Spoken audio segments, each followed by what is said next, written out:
Hello everyone, welcome back to Fox Family Farm. Again, this is Bill, your host. Got some projects on the farm. Again, this summer I had a day off from school. It was slow today, so I work on the fencing. And this is our broadcast for this week about what's going on between camps. So I'll show you what I'm doing today. First up, I've been making put the gate up today. So when I have an animal in this pasture, I want to make sure they can't get to push the gate up or anything. So on the bottom I have that hinge pointed up, and on the top one I have it down, so the cow cannot lift this off if she's in here, or the horses if they get in here either. So I'll keep them in terms of the gate.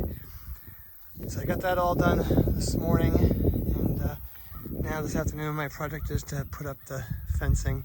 I do not have a tractor pull or anything to do it, to stretch it out like they do when you're professional and have all the equipment you need. But I do the best I can. I'm going to put wood on top of it to hold it together too. And we'll get going on that now and show you how that's going as we go along. All right, so here's where I am. I laid the roll down and rolled it all the way down to the corner. And then I stood it up best I could and held it as tight as I could all the way along. So it's not exactly perfect as you would if you stretch it out with a machine and everything, but when I put the board across the top, when I get done or ready to do that, it'll short up for the cow to be in here. But she could probably be in here right now. I'm thinking she'd push through this because there's enough grass in here for her. So it's a good idea to shore up the corners like this because you're coming around the corner with it. But it feels pretty good. And you can see I use for fasteners, instead of using anything else, I use these cat's claw. And that way I can screw them in without pounding into the post, which is what we always used to have to do. And that makes it hard because you push your posts over when you do it. So these are called cat's claws. Found them on Amazon. They're not cheap, but they're reusable, so you can keep using them and you get a good tight pull with them as well. Better than staples, unless you have an automatic stapler. So we're all the way along here. Did the same thing on this side. This was a longer one, probably 100 feet here, so it's challenging to get it standing up. But when you work by yourself, you figure things out. And we're gonna head to the pool in a few minutes to meet my family over there. But now, Marigold should be able to come out here. So this is a pretty good line. In the future, I'm gonna put another gate right here in this spot here. You can see I have a 6x6 post in. That way I can put the gate going that way. And adjacent into this next pasture I'll make over time here.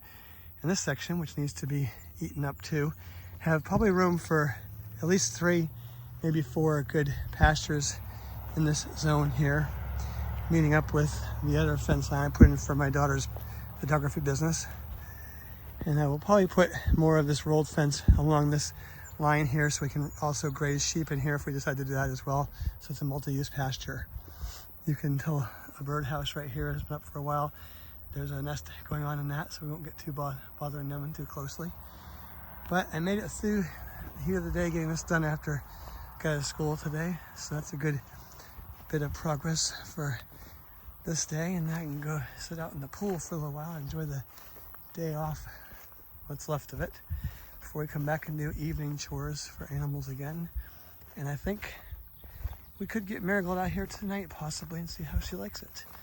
But again, this is Bill with Fox Family Farm. Thanks for watching a little bit shorter video today, but you got a chance to see what one guy can do by himself if he's willing to try. Boy, these rolls are pretty hard to work with. I put it on my trailer with the trailer down and pushed it up and over into it, and then brought it down to where I started.